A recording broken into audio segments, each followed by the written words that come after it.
பாக்யாவுக்கு சப்போர்ட்டிவா பேசின local councillor சுதாகரை மிரட்டின கோபியினுடைய வாரிசுகள் இந்த மாதிரி இன்னைக்கான பாக்கியலட்சுமி சீரியல்ல என்னென்ன நடந்துச்சு அப்படிங்கிறத பார்க்கலாம். ஸோ போலீஸ் ஸ்டேஷன்ல இருந்து வெளியே வந்த நிதிஷ் கிட்ட எப்படியாச்சும் இனியாவை பார்த்து சமாதானப்படுத்தி வீட்டுக்கு கூட்டிட்டு வா அப்படிங்கிற மாதிரி சுதாகர் சொல்லிடுறாரு.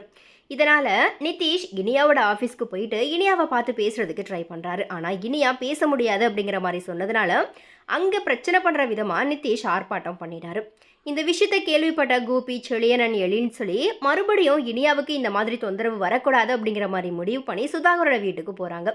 அங்கே நிதிஷ், சந்திரிகான், சுதாகர் எல்லாருமே இருந்தப்போ அவங்க கிட்ட கோபமாக கோபி அண்ட் இனியாவினுடைய அண்ணன்கள் பேசுகிறாங்க.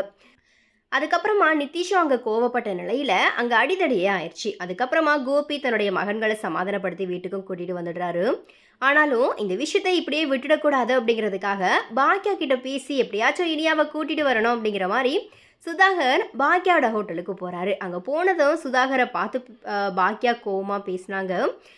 அதுக்கப்புறமா சுதாகரம் கோவப்பட்ட நிலையில் லோக்கல் கவுன்சிலர் வந்து பார்க்கும்போது பாக்யாவுக்கு ஏதோ பிரச்சனை அப்படிங்கிற மாதிரி அவர் நினச்சிக்கிட்டு சுதாகர் கிட்ட சண்டை போடுறாரு. அப்போது பாக்யா, நான் பார்த்துக்கிறேன், நீங்கள் எதுவும் பேச வேண்டாம் அப்படிங்கிற மாதிரி லோக்கல் கவுன்சிலர் கிட்ட சொல்கிறாங்க. ஆனால் லோக்கல் கவுன்சிலர் பாக்யாவுக்கு சப்போர்ட் பண்ணுற விதமாக சுதாகரை திட்டி வெளியவும் அனுப்பிடுறாரு. இதை தொடர்ந்து இனி சுதாகர நிதிஷ் வந்து பேசக்கூடாது அப்படிங்கிற மாதிரி முடிவு பண்ண இனியா தாலியை கலட்டி கொடுத்து விவாகரத்து பண்ண போகிறாங்க. அடுத்ததாக பாக்கியலட்சுமி சீரியலுக்கு ஏற்ற மாதிரி 2 பொண்டாட்டி 2 கணவன் அப்படிங்கிற அடிப்படையில் இனியாவுக்கும் ஆகாஷ்க்கும் இனி கல்யாணம் நடக்கும் அப்படிங்கிற மாதிரி ரசிகர்கள் பார்த்தீங்கன்னா ஒரு பக்கம் அவங்களுடைய கருத்துக்களை சொல்லிட்டு இருக்கிறாங்க.